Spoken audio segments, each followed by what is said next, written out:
लो जी दोस्तों, यह फ्रांस का एक पिंड का स्टेशन है। तो इत्थे इन्होंने खूही रखी किसी दौर च इतों लोग मुसाफिर पानी पीते सन। तो हुण ज़ाहिर बात है दौर जदीद है तो खूही वाला काम हो गया, लेकिन खूही अज भी मौजूद है।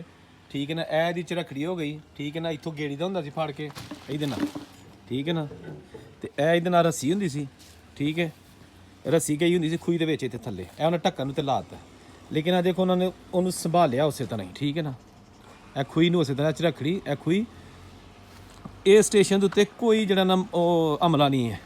इत्थे तुस आना, इत्थों टिकट लैनी अपने आप, तुस मशीन दे विचों इत्थे कार्ड दे नाल पे करने ने। इत्थे थल्ले टिकट आ जाएगी, वो टिकट ले लो, लैके ते ऐ तुसी आ गए प्लेटफार्म के उत्ते। ठीक है ना, कोई इत्थे हमला नहीं हैगा। दफ्तर तो बने लेकिन खाली होंदे ने। इत्थों ट्रेन आएगी, इधर है नाल स्पेन, स्पेन की सरहद है, तो इधर नाल तलूज़।